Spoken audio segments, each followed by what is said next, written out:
You're listening to All Marine Radio on the All Warrior Radio Network.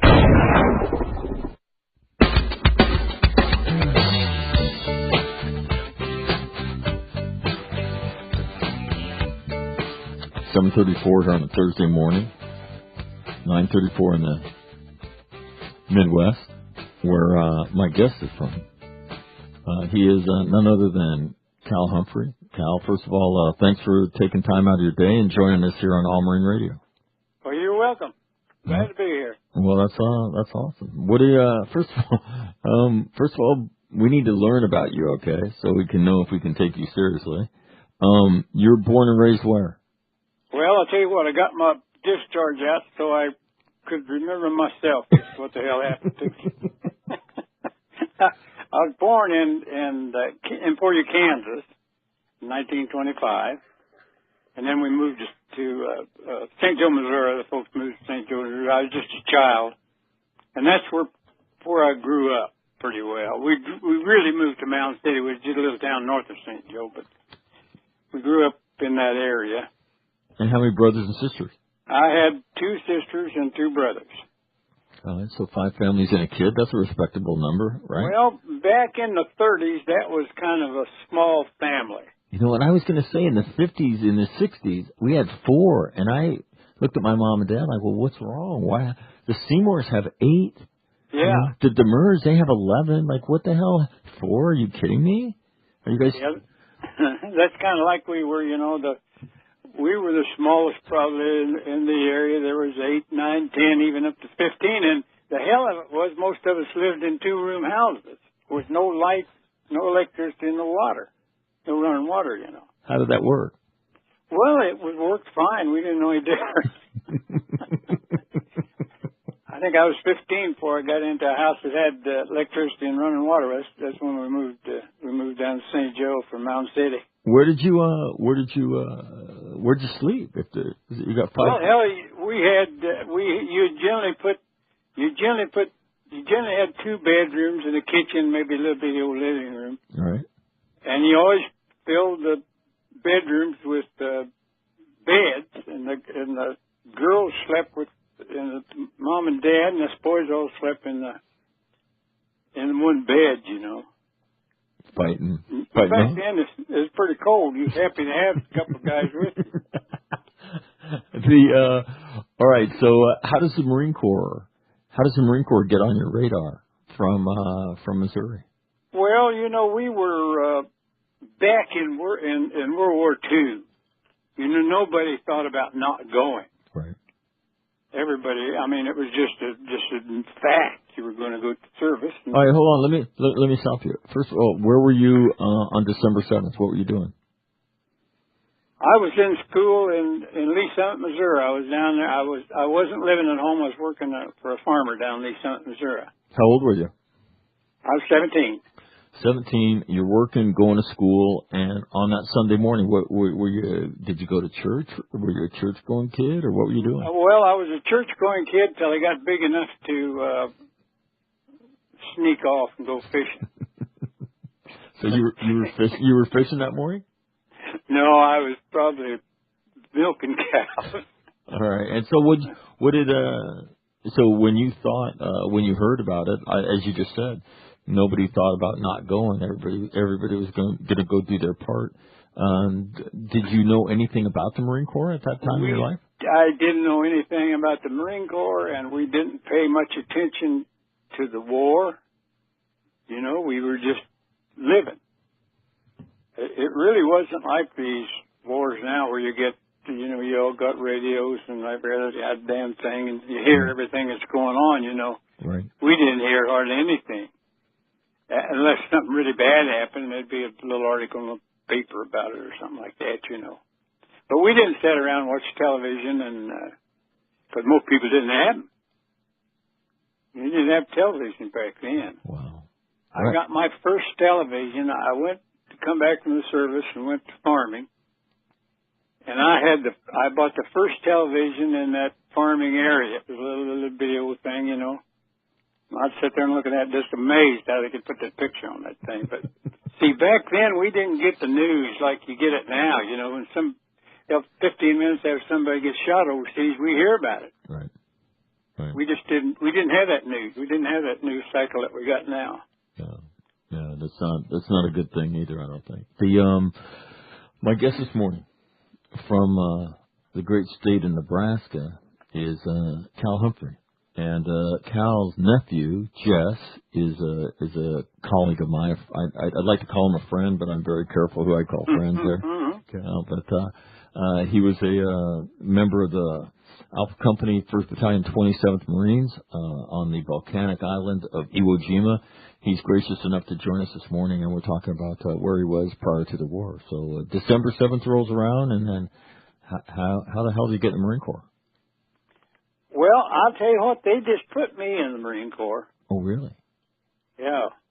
And I wasn't, it says here I was 66.25 inches tall, so that was 5'7". And I probably weighed about 130. So I think the Marines were needing people. they were needing people. Holy smokes.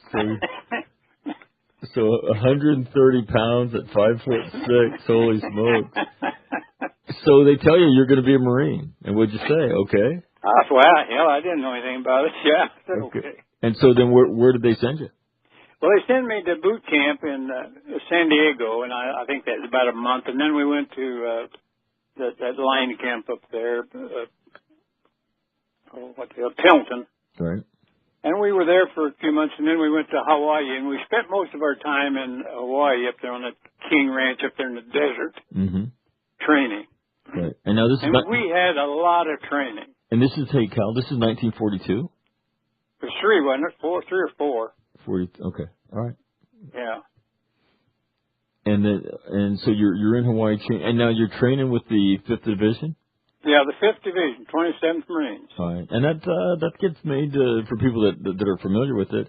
What a lot of Carlson's Raiders, a lot of Paramarines made up that. That was a pretty that was a pretty experienced group that you walked into.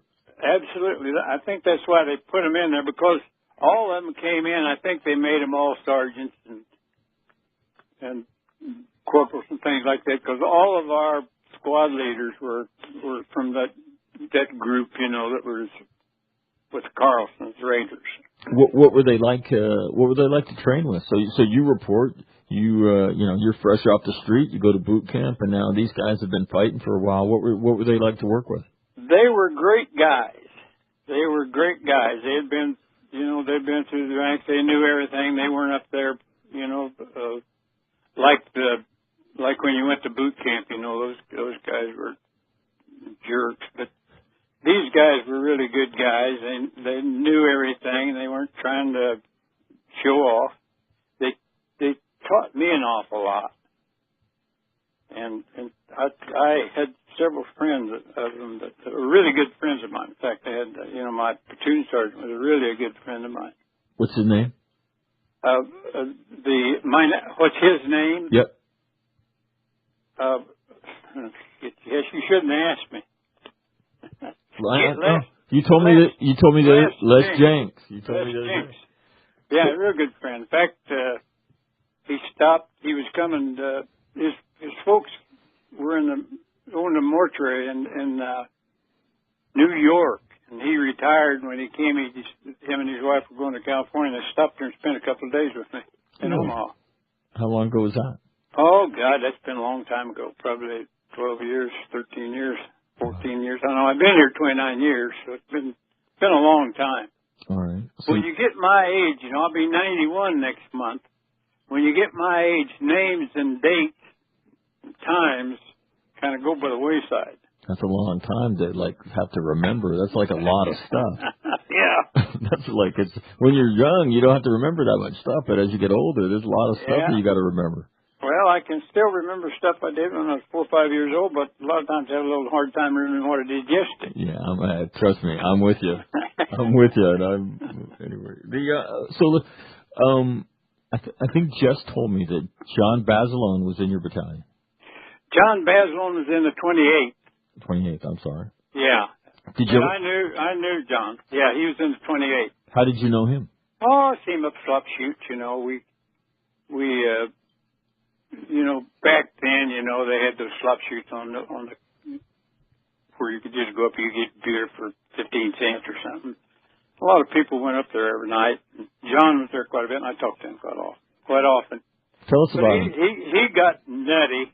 He got that award. Right. And when we went into Iwo, I think he thought he was going to do the same thing. Well, hell, he got shot right off the bat. Right. What kind of guy was he? I mean, I thought he was a pretty nice guy. Well, of course, we was all about that snockered when we was together, but right. I thought he was a fine guy. Really. So you do your training, and then what's the most memorable thing in terms of either what you learned or in training from the group of guys that comprised your NCOs and the leadership of the 27th Marines? What's the number one thing they taught you?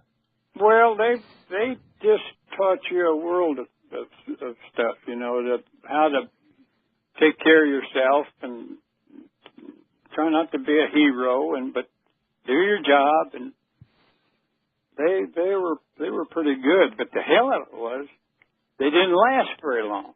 Most of them were killed in the 34th day on Iwo. In fact, our lieutenant was killed. The first one we had we were all about 6 of us in a big shell hole there, and he wouldn't get out of it when we had to leave. Had to go on across that field. So he was a smart guy. Yeah. And then the next one we got lasted about a day and a half. I didn't even hardly get to see him. And then we didn't get any more. We didn't have any more lieutenants all the way through when I was there. All right. I have an email for you, and if you have a question or comment, you can send a text message to 714-661-8107. You can send an email to live.allmarineradio@gmail.com, or you can call if you want to ask Cal a question yourself. 714-884-4294. The question says this: Mac, where did 27th Marines land on the morning of D-Day? So, well, we had the beaches were, like colored, like red, white. We landed on red. All right. And red was so the closest to Surabaya was Green Beach. That's what's 28th Marines, right? That's where they landed. We all the first wave, which I was on, landed in Amtrak. And, they ran us up on the beach as far as they could go. Right. And then we bailed out of the damn things, and that beach was, that's all volcanic ash. I don't know if you've ever seen it, but yeah, absolutely. It's soft and tough to walk in and run in, and we got in pretty good. We got up next to the bank, and then the Higgins boats started coming in. Of course, then the all hell broke loose. That was a devastating thing there. That for the first 2 or 3 hours. Let's talk about that, Cal. So you guys were in track vehicles, and you're off the coast, and the Navy's plastering that, and the Navy Marine Corps Air are hitting the island. What were your thoughts as you were headed to the shore? Well, I was manning a 50 caliber machine gun on that Amtrak, and so I was standing up where I could see everything. And there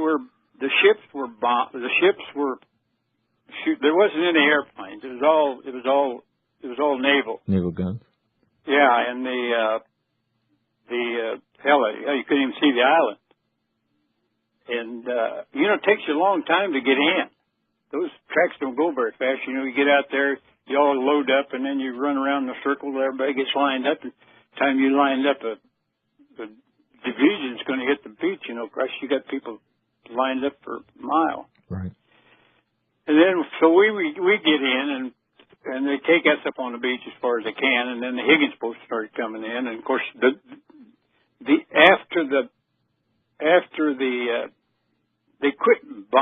quit shelling it. Right. But then the aircraft came in and started bombing it. Okay. The Navy aircraft, small ones. Right. And then then all hell broke loose, from the Japanese. And of course they had that island all gridded off, and so they were very effective. They just killed the hell out of the guys. You So, couldn't even hardly see the back. When you look back, you couldn't see anything part of the dead guys. And they had a lot of boats out in the water. And right. it was a really, I don't know, I think we probably lost an awful lot of people. I don't know any numbers or anything like that, but just the looking, it was terrible. Right. So our mission was to go straight across the island, across the airfield to the other side, and the 28th was to go and turn and go and take Suribachi. Okay. They took that in about 3 days, I think, and because I remember seeing a little flag put up there about the second or third day, I can't remember what, this little bitty old thing. Then they had the big ceremony, where they got a big flag up there and took the picture. Matt, can you believe that after 70 years they finally identified the right people in the picture here in the last? Well, I can believe that. It was a confusing situation over there, no matter what you did, Right. So I can believe they were all up there, and he was trying to gather up a bunch of guys to put that flag up. He needed about 2. What did he get? 6, 7? 6. And to make a picture, and it turned out to be great for him. Yeah, hell of a picture. It sure was. But yeah, I can believe they could have made a mistake, because there was probably 6, 8, 10 guys standing around watching, Yeah, and they were up there for a while. Do you remember? Did you see the first flag go up? Do you remember that at all? Yeah. No, I didn't see it go up. It wasn't very high. It was only about 3 or 4 feet high. And it looked like somebody carried it up in their pack or something. Right. Just a little one. But I told the guy. Remember, we were starting to go the other way, but we were still getting some fire off Suribachi, some rifle fire. And I remember we turned around and looked at that flag, and I said, well, we won't have to watch our asses anymore. It looks like they've taken that hill. Just to answer the emailer, if you look at where 1st Battalion 27th Marines is on Red Beach, it goes from the south, adjacent to Suribachi. 28th Marines is on Green Beach. Then there's Red 1, which is 2nd Battalion 27th Marines. Red 2 is further north, and that's where the 1st Battalion 27th Marines lands. And it's probably right at the base of Airfield Number 1. So there's a gap between Airfield Number 1 and Suribachi. That's kind of 2nd Battalion 27th Marines and then 28th Marines. 1st Battalion 27th Marines, it looks like you guys headed right across the southern end of the airfield to the far side. And we were supposed to go clear across that airfield to the far side. And the far side, you didn't go to the water. There was a great big, looked like 20-acre depression there that was kind of sea level. You go down another bank and so that's as far as we went. We didn't go down in that depression there, and then we turned and went up the island. So this is your first time in combat, Cal. So, yeah. So do you remember as you got on the island, what the hell is going through your mind as you see, you're involved? You don't know it yet, but you're involved in one of the greatest battles of World War II and certainly in Marine Corps history. What were your thoughts as you were coming off the beach? You're so dumb, I guess. I really wasn't all that frightened till we got on up there, and then when you get into these battles and you get mortared, of course we lay in those goddamn foxholes and get to shaking, our teeth would bump, and your flesh would even twitch. You'd be so goddamn scared. You'd be terrified. Right. But when you got out, you kind of laugh at each other and go on. But it's a terrifying thing. And some guys that get scared, they just lay there like babies. They had their rifles so tight you couldn't hardly get them out of their hands, and their teeth would be, just like they're going to pop. Their mouth would be so tight. But it was a terrifying thing. But the first day didn't seem to bother me too much, because I was too dumb to know what the hell was going on, I guess. But even with the guys dying. You know, we all kept toilet paper in our helmets. You know, when we go on these, right. We did that back in the States. When we go on, when we go out. I remember looking up there when I was on the beach and I see that toilet paper flipping down. I thought, oh my God, somebody's head blew off. But it's enough to make people go nutty in a fruitcake, you know. That first day didn't seem to. I suppose I just didn't know what the hell was going on. I guess. Suppose you're just kind of numb. When you think about that first day, do you have a lasting memory? One thing you remember, anything more than other things on the first day? Well, I remember we had a foxhole right up in front of us, right on top of the hill. There, it was a cement dome thing, mm-hmm. and we had the Jink said we're going to take that damn thing out. We can't get out. We can't get over. But it did have some cracks in it where I guess the bombs done something to it. And he sent a couple of the older guys crawled up there and got a flamethrower in it. So we got by that obstacle in pretty good shape, and we got back up on the airport, and it was just littered with big holes. It was some of them was 6-7 foot deep, you know, and 15-20 foot across. I don't know what kind of bombs made those, but big bombs. They were good for us because we could kind of hopscotch from one to the next and get across there. We didn't have to dig any foxholes going across that airport. We just kind of moved, you know, out, and crawled around, and got over. And you guys got to the far side. Did you guys get to the far side on day one? We got there in about day 2, I think it was. Okay. Pretty well. Day 1, we didn't do too much. We had a lot of snipers. There were some snipers out on that airfield in some of those holes, and I know there was a plane, looked like an old plane that had been scrapped or something. There was a sniper in. They did get a half-track up there and blasted it out of there. That's when we got out our hole, moved on out. And I remember they told us out in the ocean, they said, well, they didn't think the Japs had any guns on there to do anything bad to their tanks, you know. Well, hell, the first tank that went up above us just got blown off to hell. I said, well, let's settle that question. I guess that answers that. Yeah. Maybe they do have an anti-tank gun up there. I think they convinced those tank guys today too, because that first one went up. My guest this morning is Cal Humphreys. He a member of 1st Battalion, 27th Marines, Alpha Company, as it were, and landed on Iwo Jima in 1945. And we're talking about the landing. I've got another email question. Mac, how did as a young guy, his first battle? He said he wasn't that scared that day, but I'm sure that given the death he saw on the beach, it had to make an incredible impression on him.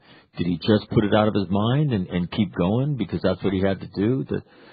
Cal, so I mean, you saw stuff you'd probably never seen in your life that day. How did you deal with it in your head? Well, I think everybody dealt with it the same way. I think it was just awesome. You were just there, you know. You were just there. I don't think probably your mind wasn't there altogether, but you had a few things to do that kept you busy. We had to keep moving out, try to move out. Of course, and you could hear those goddamn bullets whizzing by you, and then they were still shelling the beach and shooting mortars at the beach. The thing that really saved a lot of us was those mortars went down in that pretty deep in that ash before they went off, which probably saved a hell of a lot of guys. So if it would have been normal dirt and they would have been surface bursting mortars, it exploded, it would have been terrible. Right. We might not have gone on there. Wow. But I can't explain it. I guess your mind kind of does something to you. I mean, what can you do? You can't panic and run back out in the ocean, and you goddamn sure don't want to run ahead. So you just kind of stay there with everybody else, and there wasn't anybody to shoot at. Yeah, how did that piss you off? All this stuff's going on, and there's nobody to shoot at. What the hell? Well, that's what I say. You just don't know what the hell to do. You couldn't dig a foxhole on that crap. So you kept you kept following Jenks. Well, you just. I hope Jenks. He was like us. He didn't go very far either. I hope Jenks knows what he's doing because I'm behind him. Now, you and I were talking the other day, and I said, "What was the secret to you were wounded on what, D plus 19?" I think so, something like that. Okay, and I asked you what was the secret to that, and you said never be the first one out of the fighting position. Well, you need to look around a little. But we were all pretty careful, but still a hell of a lot of us got killed. Wow. All right. Cal, there wasn't any safe place. There wasn't any safe place. When you got up there and you had to go back and replace people, you can't do that hardly on the front line. So it was worse back there than it was on the front line because you had a company back there digging in, and hell, that island you could see pretty well everywhere.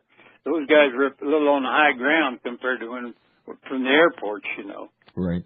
Gosh, you just get the poop mortared out of it. It didn't last very long, 15, 20 minutes, and then our guys would find out where they were and start throwing mortars back, and get it stopped. But 10, 15 minutes, mortars flying all around you is scary. That'll piss you off. You know how long? Huh? Now we have a radar beam that we shoot across the ground, and when they shoot something at us, it breaks the radar where it goes up, and it breaks it where it comes down, and then we get the exact grid that they shot it from. So now that has helped us to beat hell because it generally probably took our guys 10, 15 minutes to see it, right? Locate them. Yeah, they had to see it. Which means they got to see enough shots to find that thing. What the hell is it? Oh, it's over there. Well, now you can imagine that. Let me tell you how it works now, Cal. We'll have one of those drones flying overhead, and we have this. It's called counter battery radar. Laid out across an area. Let's say Fallujah or Ramadi in Iraq, and then they shoot. And as soon as that thing comes back down and breaks the plane the second time, you get the point of impact, you get the point of origin, and then you very quickly take the point of origin and you send it by computer to the guy running the drone. He takes the camera, and the drone goes right to that grid, and here they are standing there. Yeah, that's great. Yeah, and I'll tell you what, in less than 60 seconds. Mm-hmm. And then guess what happens at about 4 minutes into it? Yeah. Exactly. Exactly. The only thing I thought they did wrong is bomb. They used bombs. I always told Les, I said, if we can get these guys to drop napalm, we'll be in good shape. But these damn bombs they can't get anybody in any caves. They can't really hit those pillboxes. I said, unless they're lucky. So napalm, explain why napalm was effective. Oh, hell. They'd drop that stuff and it'd spread for long ways, and it'd cook them. It even gets hot, and go in the mouths of those caves and stuff like that. But if they'd have dropped napalm on that island, they'd have probably hurt somebody. But all that other crap, I don't think it hurt anybody worth a damn. Breached a few pillboxes, but I don't think killed very many people. All right. Now, Cal, I've got to take about a 2-minute break. Can you hold on, and we'll continue our discussion? You betcha. All right. From Omaha, Nebraska. Is it Calvin? Calvin. That's kind of a Baptist name, isn't it? Yep, probably. Calvin Humphrey. He's the uncle of a good friend of mine, Jess Humphrey, and he's gracious enough to join us here on a Thursday edition of All Marine Radio, right here on the All Warrior Radio Network. We're going to take about a 2-minute break. We'll come back. We'll continue our discussion about what it was like to fight on Iwo Jima. More of that coming up next. You're listening to All Marine Radio on the All Warrior Radio Network.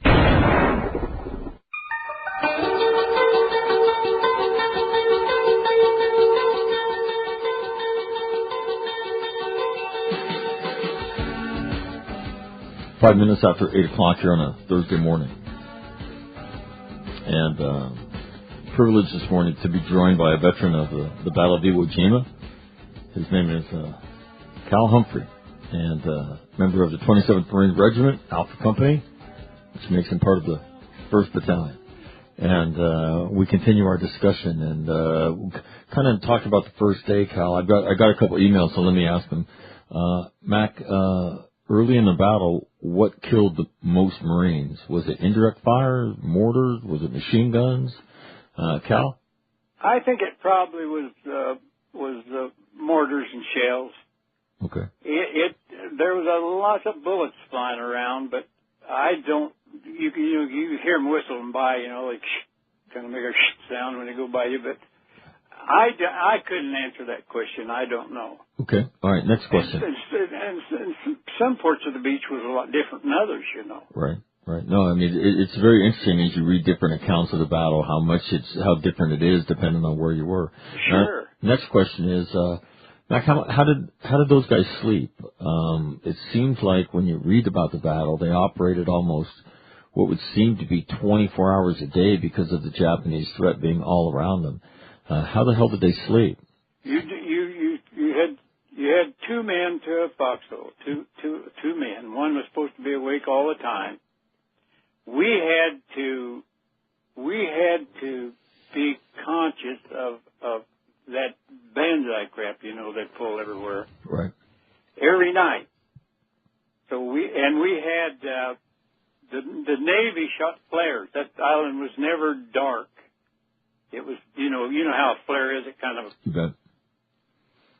You can just see. And so we'd set our grenades up. We'd set our machine guns up. We'd set our 37 millimeter guns in their line with the canister ammunition. Spread out our BAR men because we didn't know when this bandit was going to come, early in the morning or night or what the hell ever. Right. And that's one guy was supposed to sleep and the other guy was supposed to stay awake, which hell never happened. We both went to sleep. But hopefully there's enough guys somewhere around the line that wake up and start shooting, wake you all up.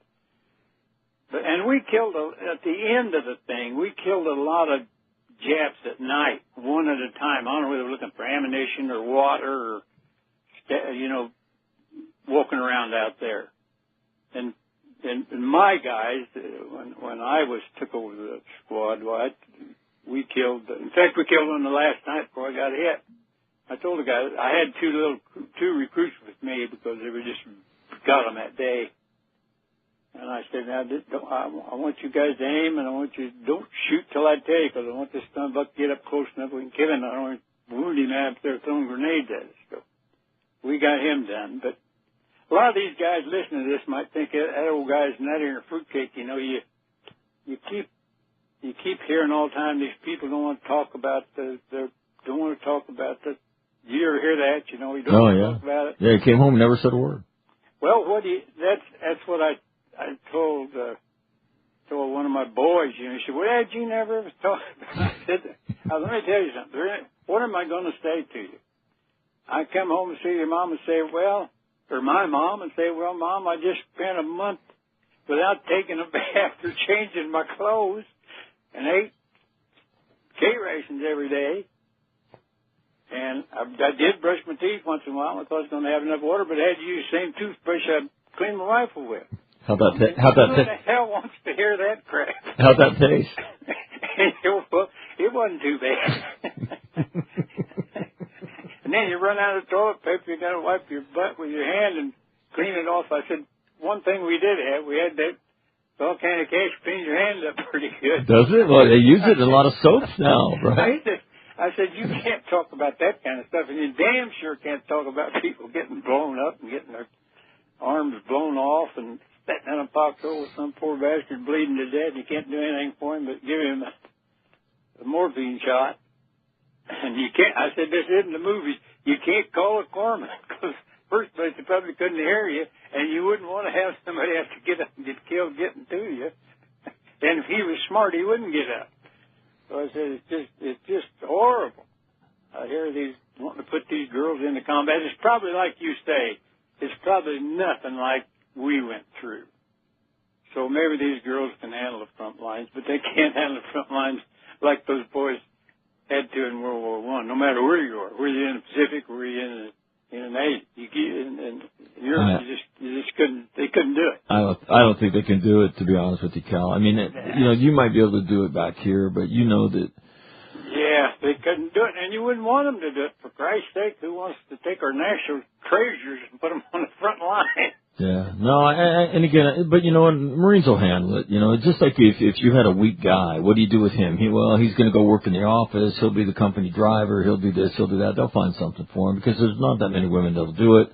And quite frankly, and you know, in fact, we were having an interesting discussion about that the other day. It's like, so a squad leader, somebody gets confused. What's the squad leader do? He grabs them and throws them. Yep. Right? And he didn't have time to talk. Hey, go. And no. Yeah. You know, you can't. They just can't. I'll tell you what I carried. I had that M1. You know, it was loaded that weighs about 9 pounds. M1 Grand, right? I had a 20-pound of explosive, and I always carried competition C2. I had 3 concussion grenades, and then I carried a phosphorus grenade because I like to throw those. And then you got probably 4 or 5 clips, or 6 or 7, however scared you were, you know. Right. And you had you had your other little crap you're supposed to have with you. You know, you had your canteen, your bayonet, and your K-bar, and all that crap. A woman can't do that. Yeah, well, let me tell you. Unless they're just tougher than hell. They got, I shouldn't say that. A lot of them could. Well, some of the guys couldn't. Well, no, that's what I'm saying. But, I couldn't carry a flamethrower. They weighed about 60 pounds. Hell, I tried it. I couldn't even get 10 steps. With the flamethrower? And even if I could, I'd have said I couldn't. Those things get you killed. Listen to this. This is written by a Marine Corps Sergeant Major who was involved in the testing that the Marine Corps did with female Marines, and who all, you know, by every account, you know, did their best and are good Marines. It's just not an easy task. He says this: the best women in the Ground Combat Integration Task Force as a group in regard to infantry operations were equal to or below, in most cases, the lowest 5% of men in the group in the test study. So that was the best woman is equal to or below the lowest 5% of guys. Okay, now, so what does that tell you? That tells you that it's hard work, and you know, the weaker guys struggle to do it, and you know, I'd say, and that's what the test says, that the lowest 5%. And he is right, because we had some of them, and we had some that couldn't do anything. One of the guys, there was 2 guys in my platoon, Les Yanks, the sergeant, and a kid, don't say his name, but a kid from Chicago, that I don't think he walked a step on Iwo Jima. He was damn near crawled everywhere. And he wasn't worth a damn. I don't think he probably even fired his rifle. Wow. And I'll tell you something else probably nobody would realize, maybe like in other areas it was different. I saw very, very few jets. Very few. So how did you, so. It was all digging them out, blowing them out, covering them up, sealing up the caves. And you'd see, if I told Les one day, I said, you know, Les, we've lost over half of our platoon, and we haven't visibly seen kill over 7 or 8 or 9 jets. You know, when we blow up a pillbox, we'd get them all, or you know, or some little structure they had built. But the ones in the cave, you might see 1 or 2 in the door, and then you'd throw a phosphorus grenade in there and then seal the damn thing up. But I said, we're not. If these guys are moving backwards, when we get to the end of this island, it's just going to be all people. Right. Right. Well, let me ask you about that. I have an email that says, Mac, I'm looking at a map of the battle, and 1st Battalion, 27th Marines goes across the island, and then they turn towards the northern end of the island.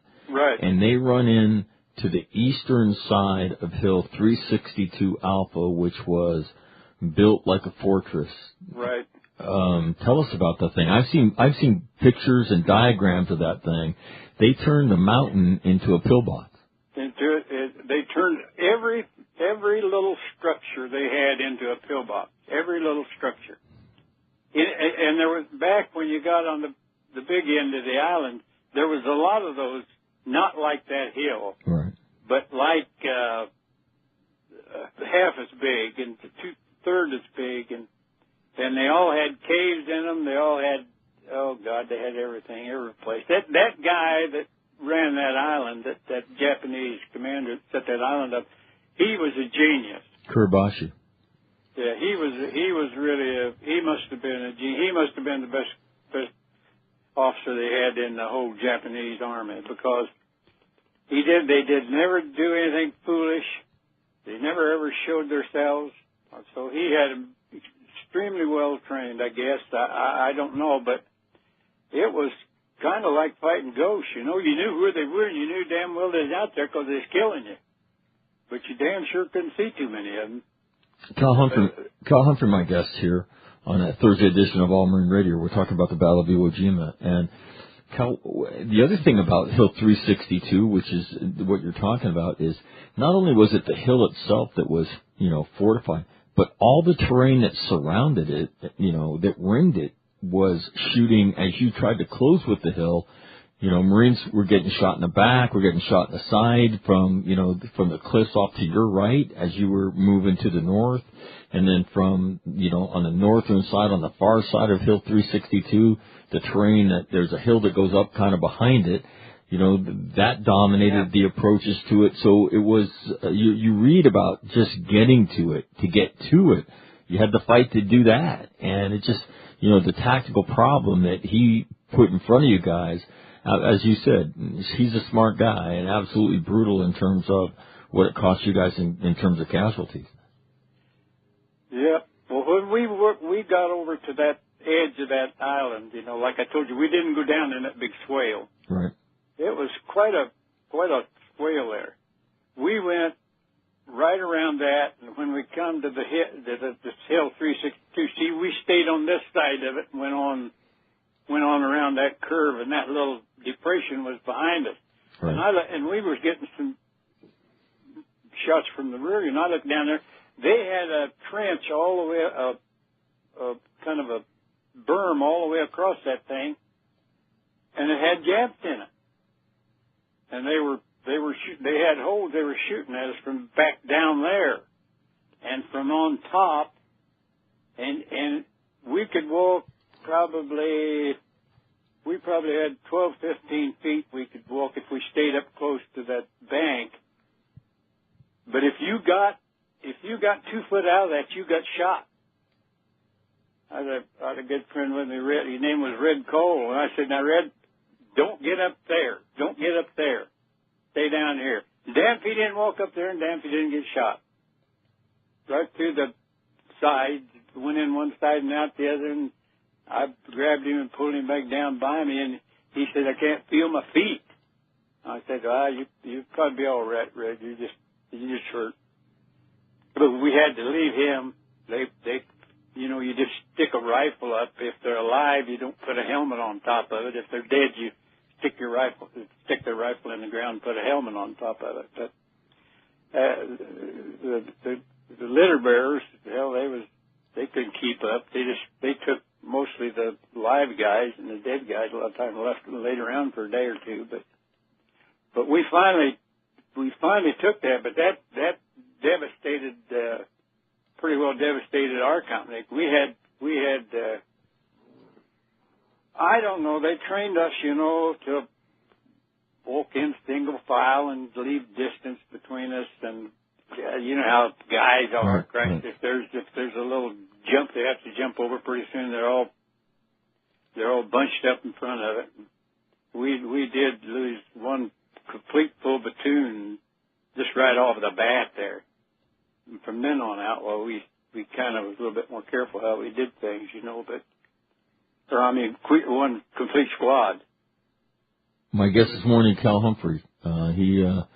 he PFC when you went ashore. And when did you become a squad leader? I didn't. I became a squad leader about the last week, and only because I was one of there was three of us left. A guy by the name of Groneman, and me, and a corporal, and we were up in those hills, and we were walking down through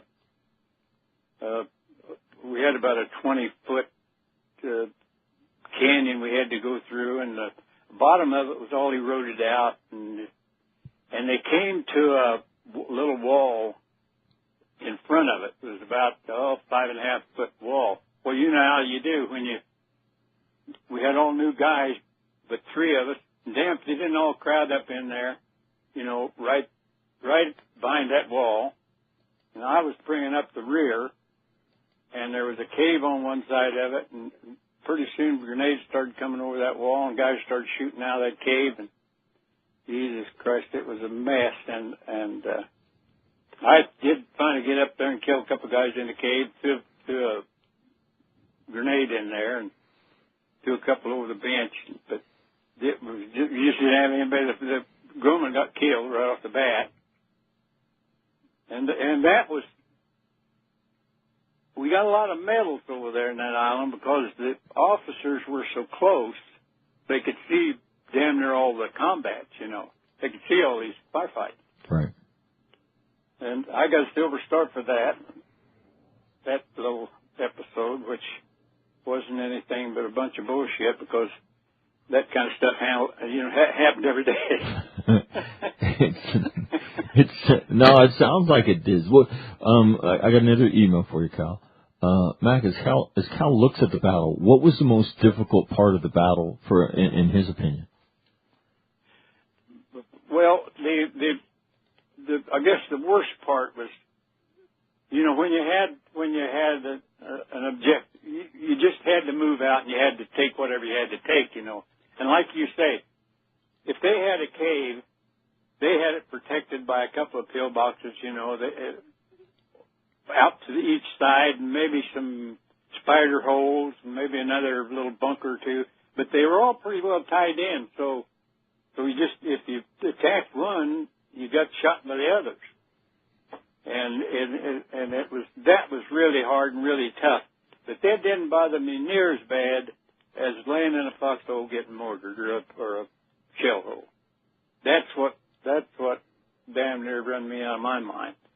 In fact, I told Les one time, I said, Les, I'd just soon stay up here.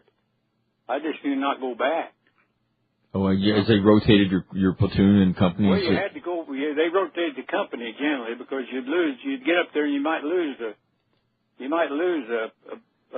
platoon, right, half, and then you'd have to move another platoon up, lose some of them. Then you got to go back and get reinforcements. You can't get reinplacements up there. You right. Damn, you got to go back. Right.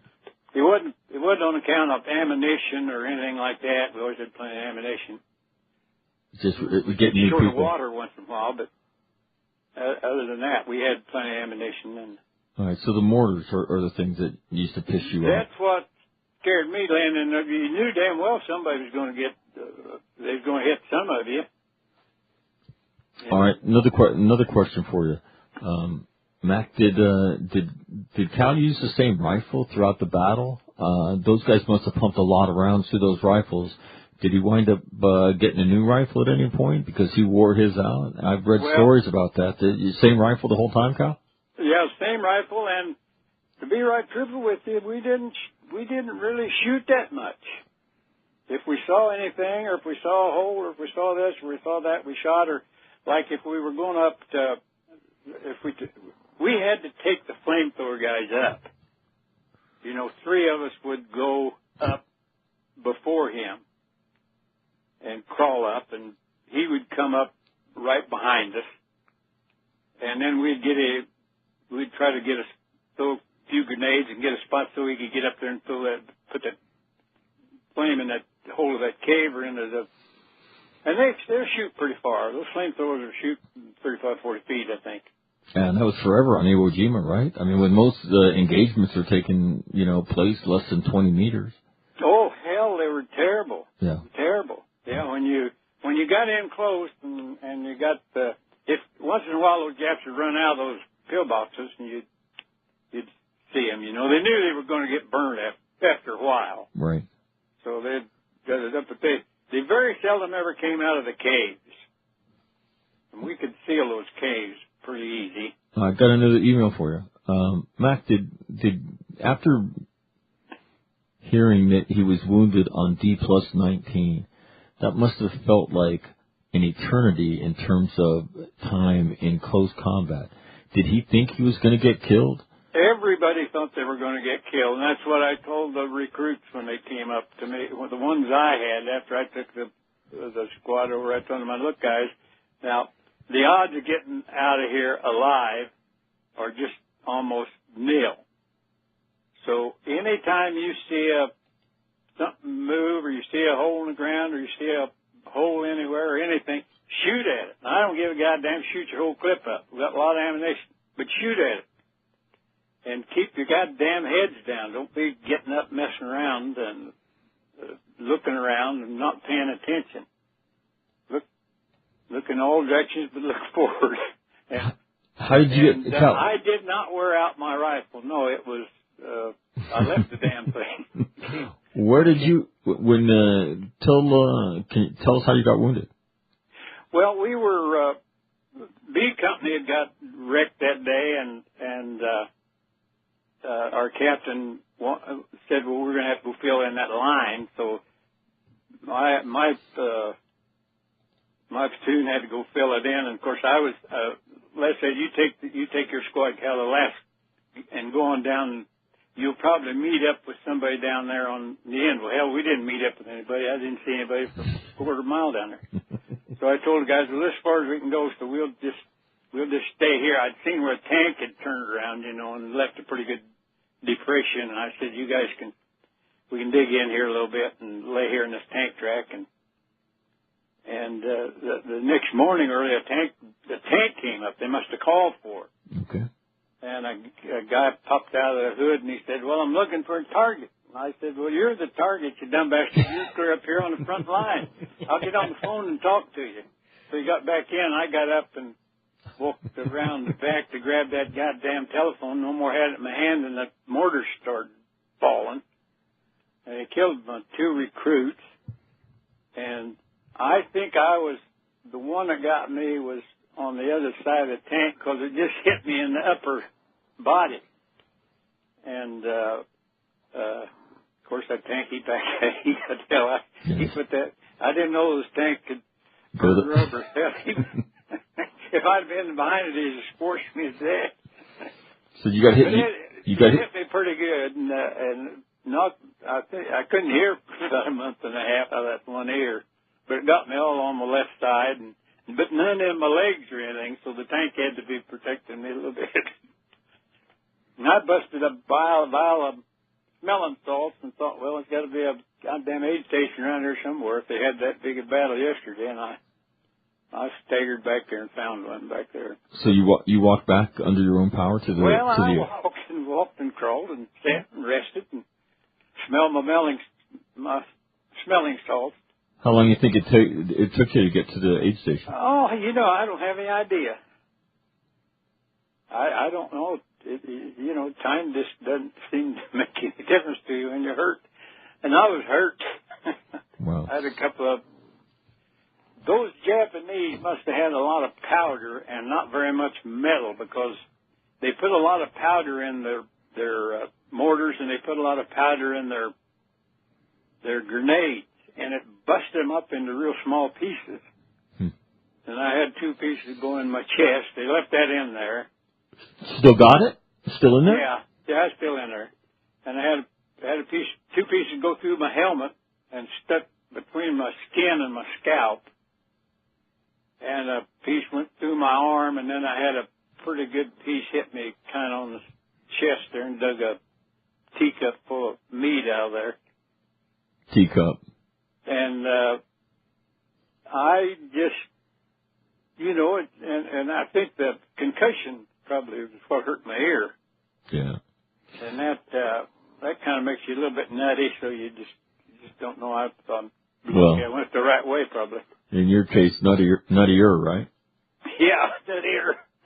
So, well, Cal, look, first of all, I've got one more question for you, and then we'll let you go. But can we do this again sometime? Can I give you a call when you come back on? Because there's a lot of lessons that we have to learn from you, and we kind of heard the story for the first time. So I'd love to talk to you some more. But I've got one more question for you, and then okay. All right.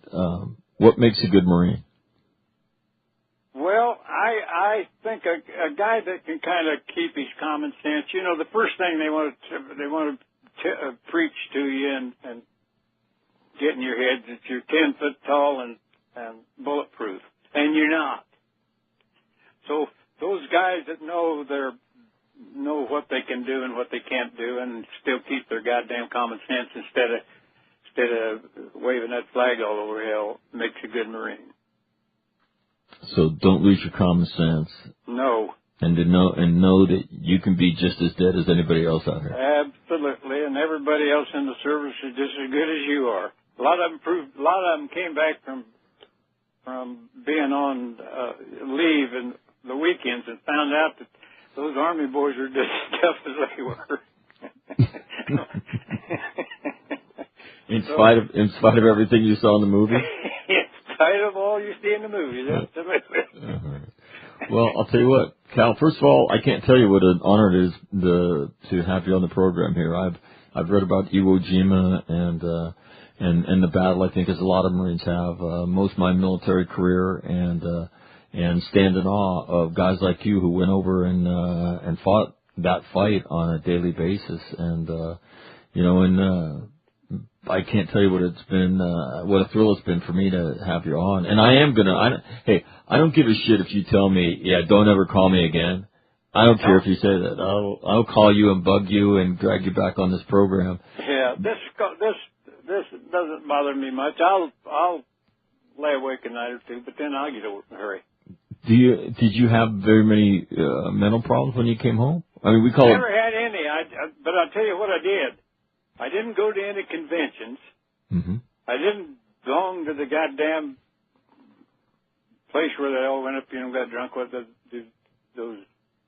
Everybody joined those.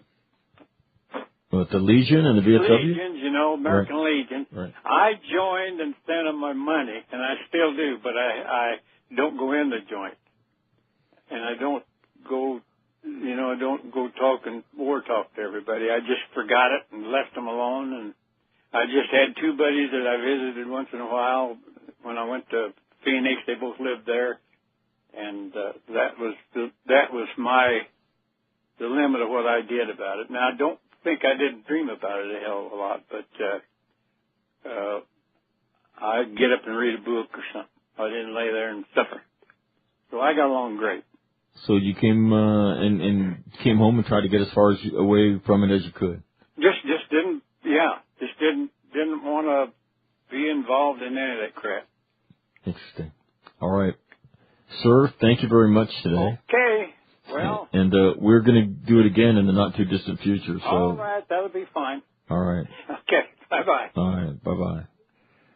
That is Cal Humphrey from. Unbelievable. Right?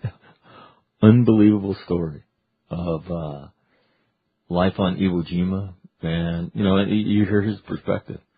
They teach you that you're 10 feet tall, but you can be just as dead as everybody else. We're going to take a quick break. When we come back, we're going to continue a discussion we had yesterday about we're headed for the Chosen Reservoir. Don Bennett's going to join us here in a minute. More of All Marine Radio. Coming up next, right here on the All Warrior Radio. Yeah, Iwo Jima to the Chosen. Come on, are you kidding me? Look, this is a dream come true job. I keep saying that every day, but it is. More of that coming up next.